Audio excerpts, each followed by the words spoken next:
आज के इस पवित्र समय में हम सब मिलकर महामृत्युंजय मंत्र का 108 बार जाप करेंगे। ये मंत्र शिव जी का अनंत शक्तिशाली और मृत्यु को भी जीतने वाला मंत्र है। इसका जप मन, तन और जीवन में शांति, आरोग्य और रक्षा लाता है। आपके मन को शांत करें, आंखें बंद करें और भक्ति में डूब जाएं शिव जी के चरणों में। चलिए शुरू करते हैं। महादेव के इस दिव्य मंत्र को 108 बार जाप करें। ओम त्र्यंबकं यजामहे सुगंधिं पुष्टिवर्धनम् उर्वारुकमिव बन्धनात् मृत्योर्मोक्षीयमामृतात्। ओम त्र्यंबकं यजामहे सुगंधिं पुष्टिवर्धनम् उर्वारुकमिव बन्धनात् मृत्योर्मोक्षीयमामृतात्। ओम त्र्यंबकं यजामहे सुगंधिं पुष्टिवर्धनम् उर्वारुकमिव बन्धनात् मृत्योर्मोक्षीयमामृतात्। ओम त्र्यंबकं यजामहे सुगंधिं पुष्टिवर्धनम् उर्वारुकमिव बन्धनात् मृत्योर्मोक्षीयमामृतात्।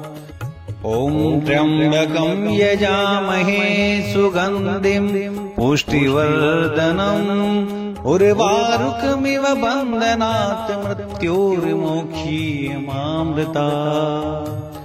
ओम त्र्यंबकं यजामहे सुगंधिं पुष्टिवर्धनम् उर्वारुकमिव बन्धनात् मृत्योर्मोक्षीयमामृतात्। ओम त्र्यंबकं यजामहे सुगंधिं पुष्टिवर्धनम् उर्वारुकमिव बन्धनात् मृत्योर्मोक्षीयमामृतात्। ओम त्र्यंबकं यजामहे सुगंधिं पुष्टिवर्धनम् उर्वारुकमिव बन्धनात् मृत्योर्मोक्षीयमामृतात्। ओम त्र्यंबकं यजामहे सुगंधिं पुष्टिवर्धनम् उर्वारुकमिव बन्धनात् मृत्योर्मोक्षीयमामृतात्। ओम त्र्यंबकं यजामहे सुगंधिं पुष्टिवर्धनम् उर्वारुकमिव बन्धनात् मृत्योर्मोक्षीयमामृतात्। ओम त्र्यंबकं यजामहे सुगंधिं पुष्टिवर्धनम् उर्वारुकमिव बन्धनात् मृत्योर्मोक्षीयमामृतात्। ओम त्र्यंबकं यजामहे सुगंधिं पुष्टिवर्धनम् उर्वारुकमिव बन्धनात् मृत्योर्मोक्षीयमामृतात्। ओम त्र्यंबकं यजामहे सुगंधिं पुष्टिवर्धनम् उर्वारुकमिव बन्धनात् मृत्योर्मोक्षीयमामृतात्। ओम त्र्यंबकं यजामहे सुगंधिं पुष्टिवर्धनम् उर्वारुकमिव बन्धनात् मृत्योर्मोक्षीयमामृतात्। ओम त्र्यंबकं यजामहे सुगंधिं पुष्टिवर्धनम् उर्वारुकमिव बन्धनात् मृत्योर्मोक्षीयमामृतात्। ओम त्र्यंबकं यजामहे सुगंधिं पुष्टिवर्धनम् उर्वारुकमिव बन्धनात् मृत्योर्मोक्षीयमामृतात्। ओम त्र्यंबकं यजामहे सुगंधिं पुष्टिवर्धनम् उर्वारुकमिव बन्धनात् मृत्योर्मोक्षीयमामृतात्। ओम त्र्यंबकं यजामहे सुगंधिं पुष्टिवर्धनम् उर्वारुकमिव बन्धनात् मृत्योर्मोक्षीयमामृतात्। ॐ त्र्यम्बकं यजामहे सुगन्धिं पुष्टिवर्धनम् उर्वारुकमिव बन्धनात् मृत्योर्मोक्षीयमामृतात् ॐ त्र्यम्बकं यजामहे सुगन्धिं पुष्टिवर्धनम् उर्वारुकमिव बन्धनात् मृत्योर्मोक्षीयमामृतात् ॐ त्र्यम्बकं यजामहे सुगन्धिं पुष्टिवर्धनम् उर्वारुकमिव बन्धनात् मृत्योर्मोक्षीयमामृतात् ॐ त्र्यम्बकं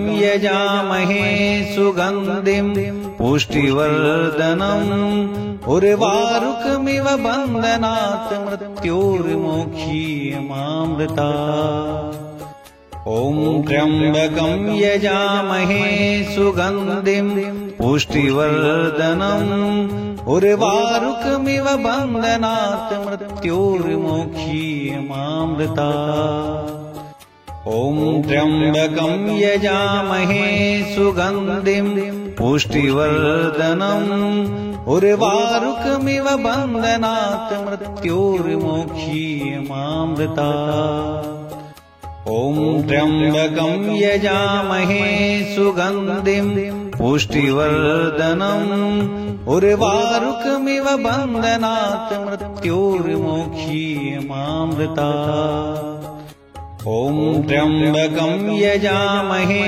सुगन्धिं पुष्टिवर्धनम् उर्वारुकमिव बन्धनात् मृत्योर्मोक्षीयमामृतात् ॐ त्र्यम्बकं यजामहे सुगन्धिं पुष्टिवर्धनम् उर्वारुकमिव बन्धनात् मृत्योर्मोक्षीयमामृतात् ॐ त्र्यम्बकं यजामहे सुगन्धिं पुष्टिवर्धनम् उर्वारुकमिव बन्धनात् मृत्योर्मोक्षीयमामृतात् ॐ त्र्यम्बकं यजामहे सुगन्धिं पुष्टिवर्धनम् उर्वारुकमिव बन्धनात् मृत्योर्मोक्षीयमामृतात् ॐ त्र्यम्बकं यजामहे सुगन्धिं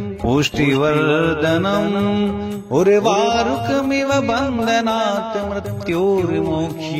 मृत्योर्मोक्षीयमामृतात् ॐ त्र्यम्बकं यजामहे सुगन्धिं पुष्टिवर्धनम् उर्वारुकमिव बन्धनात् मृत्योर्मोक्षीयमामृतात् ॐ त्र्यम्बकं यजामहे सुगन्धिं पुष्टिवर्धनम् उर्वारुकमिव बन्धनात् मृत्योर्मोक्षीयमामृतात् ॐ त्र्यम्बकं यजामहे सुगन्धिं पुष्टिवर्धनम् उर्वारुकमिव बन्धनात् मृत्योर्मोक्षीयमामृतात् ॐ त्र्यम्बकं यजामहे सुगन्धिं पुष्टिवर्धनम् उर्वारुकमिव बन्धनात् मृत्योर्मोक्षीयमामृतात्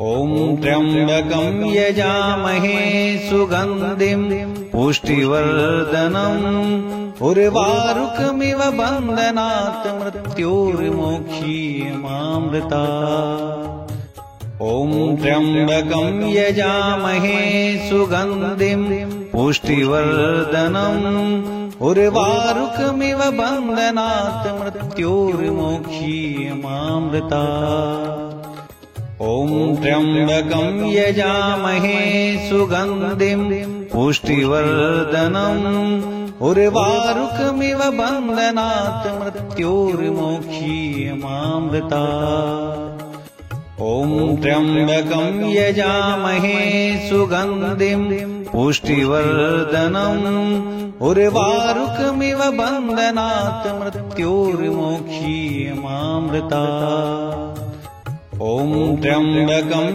यजामहे सुगन्धिं पुष्टिवर्धनम् उर्वारुकमिव बन्धनात् मृत्योर्मोक्षीयमामृतात्। ॐ त्र्यम्बकं यजामहे सुगन्धिं पुष्टिवर्धनम् उर्वारुकमिव बन्धनात् मृत्योर्मोक्षीयमामृतात्। ॐ त्र्यम्बकं यजामहे सुगन्धिं पुष्टिवर्धनम् उर्वारुकमिव बन्धनात् मृत्योर्मोक्षीयमामृतात्। ॐ त्र्यम्बकं यजामहे सुगन्धिं पुष्टिवर्धनम् उर्वारुकमिव बन्धनात् मृत्योर्मोक्षीयमामृतात्।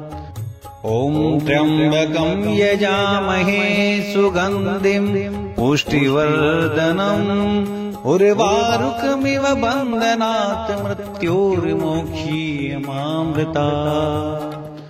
ॐ त्र्यम्बकं यजामहे सुगन्धिं पुष्टिवर्धनम् उर्वारुकमिव बन्धनात् मृत्योर्मोक्षीयमामृतात्। ॐ त्र्यम्बकं यजामहे सुगन्धिं पुष्टिवर्धनम् उर्वारुकमिव बन्धनात् मृत्योर्मोक्षीयमामृतात्। ॐ त्र्यम्बकं यजामहे सुगन्धिं पुष्टिवर्धनम् उर्वारुकमिव बन्धनात् मृत्योर्मोक्षीयमामृतात्। ॐ त्र्यम्बकं यजामहे सुगन्धिं पुष्टिवर्धनम् उर्वारुकमिव बन्धनात् मृत्योर्मोक्षीयमामृतात्। ॐ त्र्यम्बकं यजामहे सुगन्धिं पुष्टिवर्धनम् उर्वारुकमिव बन्धनात् मृत्योर्मोक्षीयमामृतात्। ॐ त्र्यम्बकं यजामहे सुगन्धिं पुष्टिवर्धनम् उर्वारुकमिव बन्धनात् मृत्योर्मोक्षीयमामृतात्।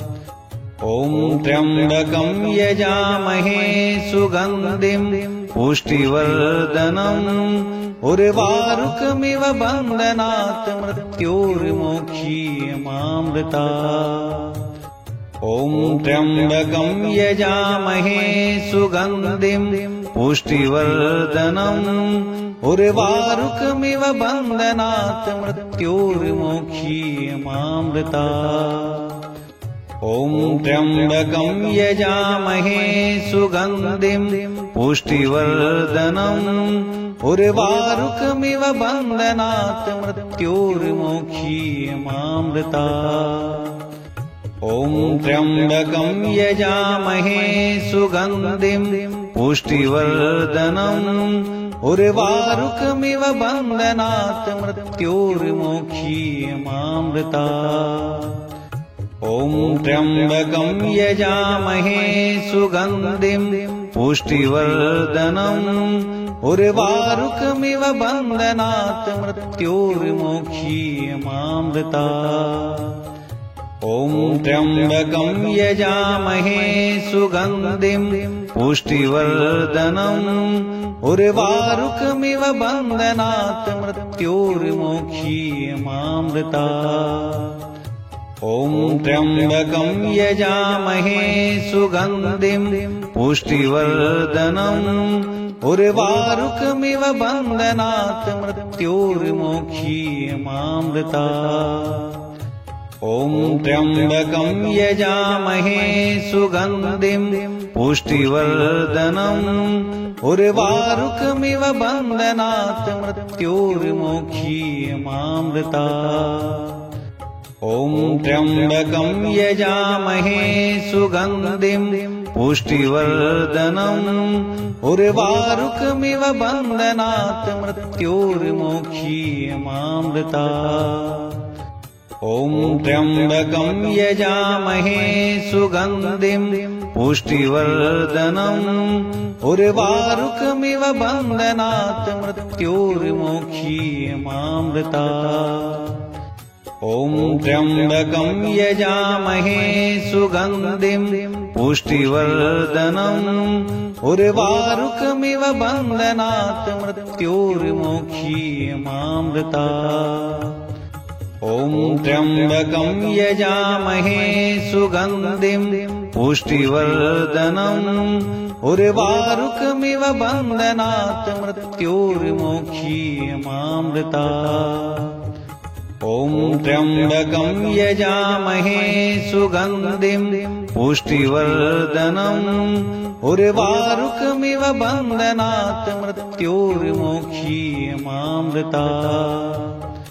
ॐ त्र्यम्बकं यजामहे सुगन्धिं पुष्टिवर्धनम् उर्वारुकमिव बन्धनात् मृत्युर्मोक्षीयमामृतात्। ॐ त्र्यम्बकं यजामहे सुगन्धिं पुष्टिवर्धनम् उर्वारुकमिव बन्धनात् मृत्युर्मोक्षीयमामृतात्।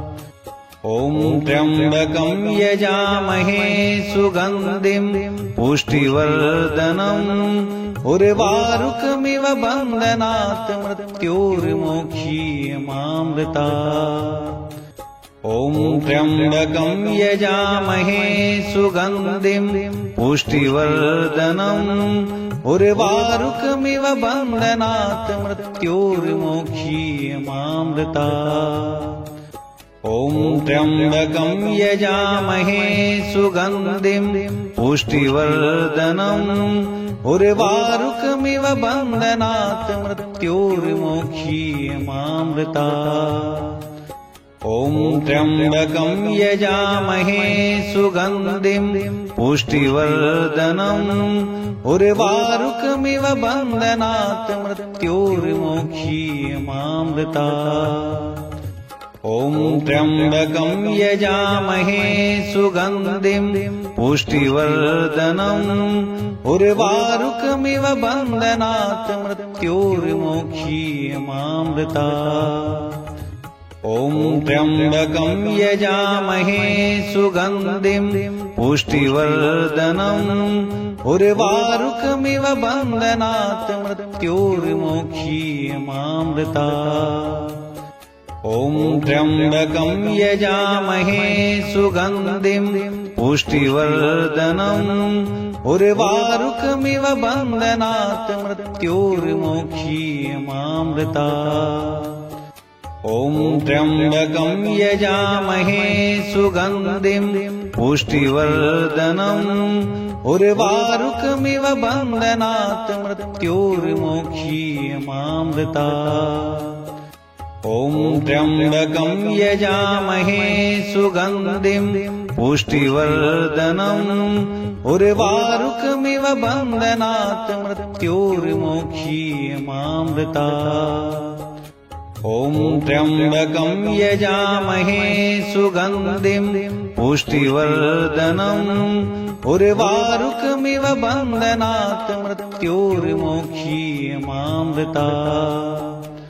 ॐ त्र्यम्बकं यजामहे सुगन्धिं पुष्टिवर्धनम् उर्वारुकमिव बन्धनात् मृत्युर्मोक्षीयमामृतात्। ॐ त्र्यम्बकं यजामहे सुगन्धिं पुष्टिवर्धनम् उर्वारुकमिव बन्धनात् मृत्युर्मोक्षीयमामृतात्।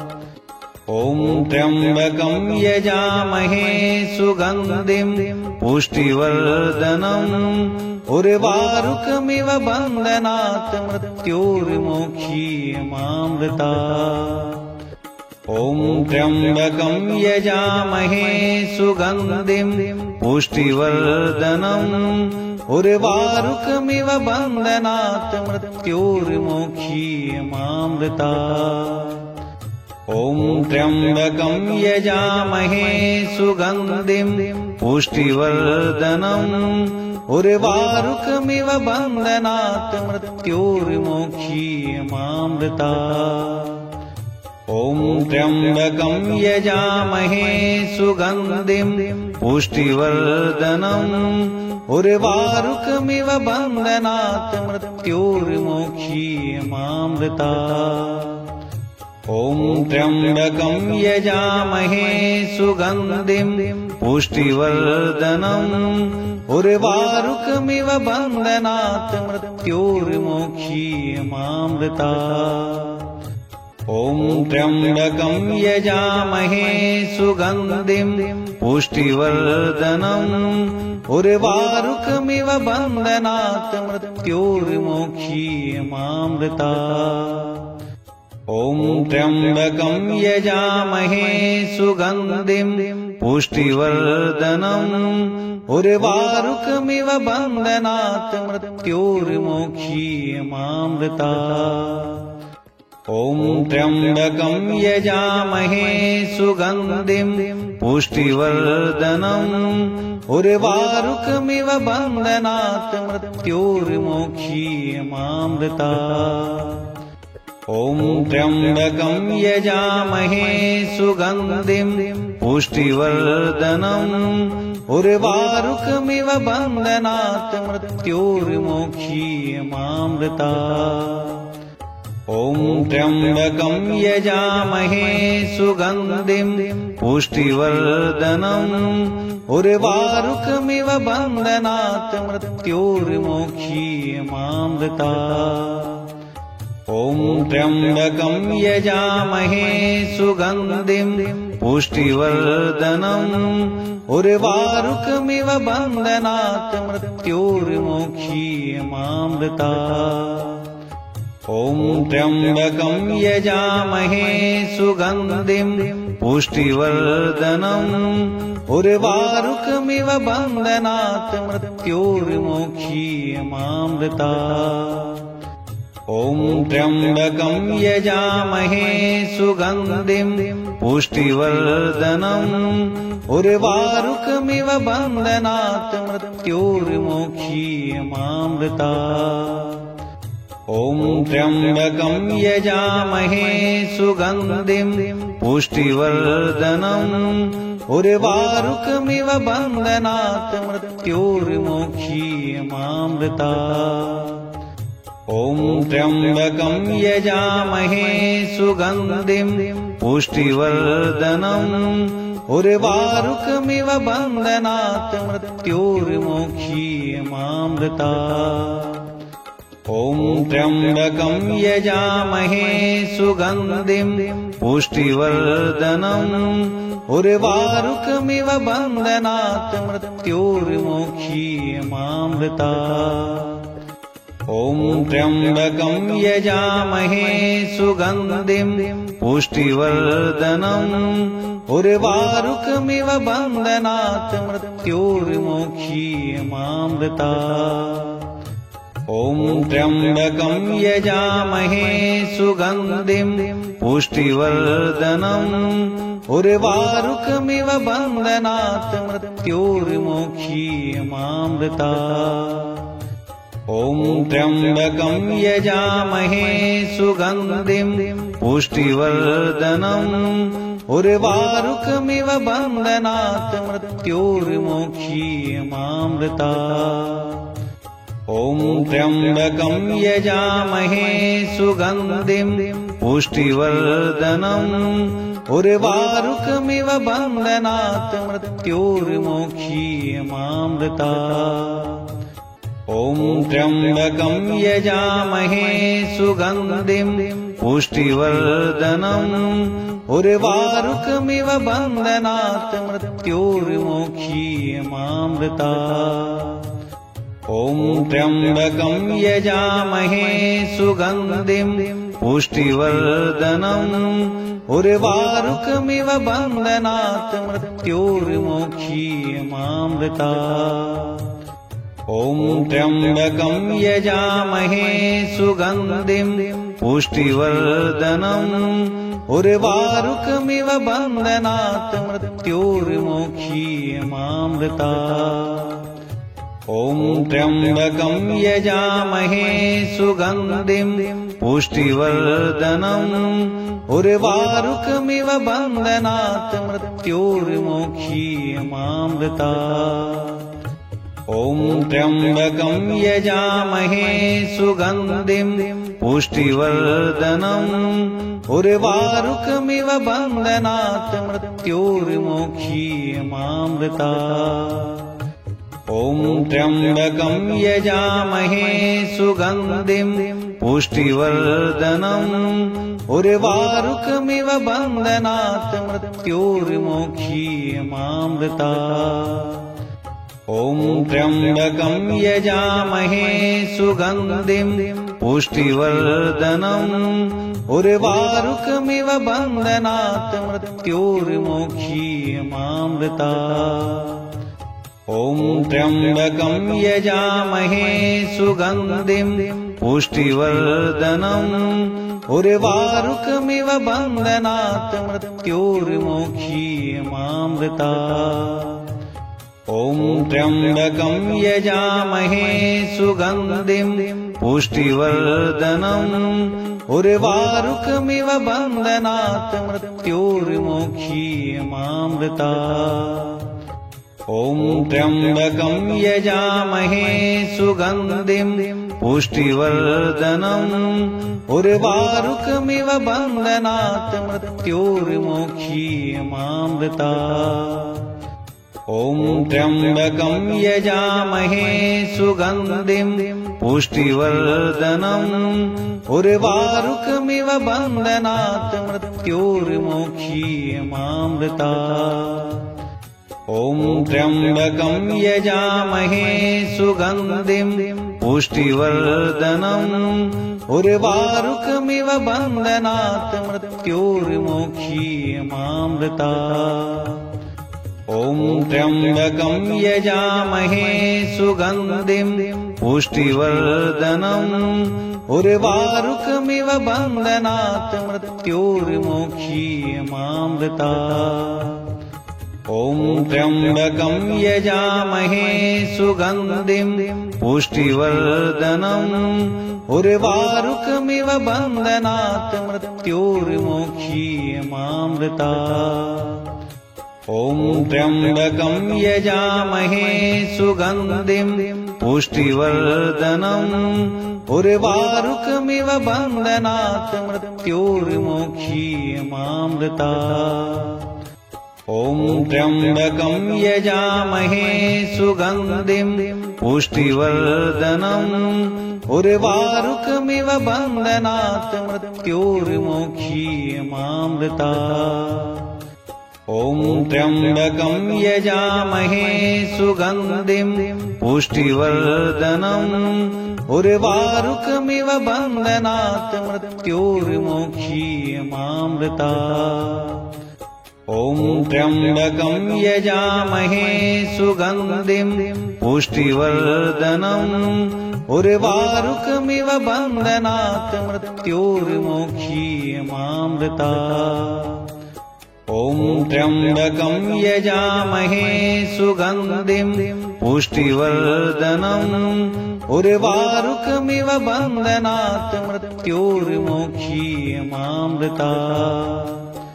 ॐ त्र्यम्बकं यजामहे सुगन्धिं पुष्टिवर्धनम् उर्वारुकमिव बन्धनात् मृत्योर्मोक्षीयमामृतात्। ॐ त्र्यम्बकं यजामहे सुगन्धिं पुष्टिवर्धनम् उर्वारुकमिव बन्धनात् मृत्योर्मोक्षीयमामृतात्। ॐ त्र्यम्बकं यजामहे सुगन्धिं पुष्टिवर्धनम् उर्वारुकमिव बन्धनात् मृत्योर्मोक्षीयमामृतात्। ॐ त्र्यम्बकं यजामहे सुगन्धिं पुष्टिवर्धनम् उर्वारुकमिव बन्धनात् मृत्योर्मोक्षीयमामृतात्। ॐ त्र्यम्बकं यजामहे सुगन्धिं पुष्टिवर्धनम् उर्वारुकमिव बन्धनात् मृत्योर्मोक्षीयमामृतात्। ॐ त्र्यम्बकं यजामहे सुगन्धिं पुष्टिवर्धनम् उर्वारुकमिव बन्धनात् मृत्योर्मोक्षीयमामृतात्। ॐ त्र्यम्बकं यजामहे सुगन्धिं पुष्टिवर्धनम् उर्वारुकमिव बन्धनात् मृत्योर्मोक्षीयमामृतात्। ॐ त्र्यम्बकं यजामहे सुगन्धिं पुष्टिवर्धनम् उर्वारुकमिव बन्धनात् मृत्योर्मोक्षीयमामृतात्। ॐ त्र्यम्बकं यजामहे सुगन्धिं पुष्टिवर्धनम् उर्वारुकमिव बन्धनात् मृत्योर्मोक्षीयमामृतात्। ॐ त्र्यम्बकं यजामहे सुगन्धिं पुष्टिवर्धनम् उर्वारुकमिव बन्धनात् मृत्योर्मोक्षीयमामृतात्।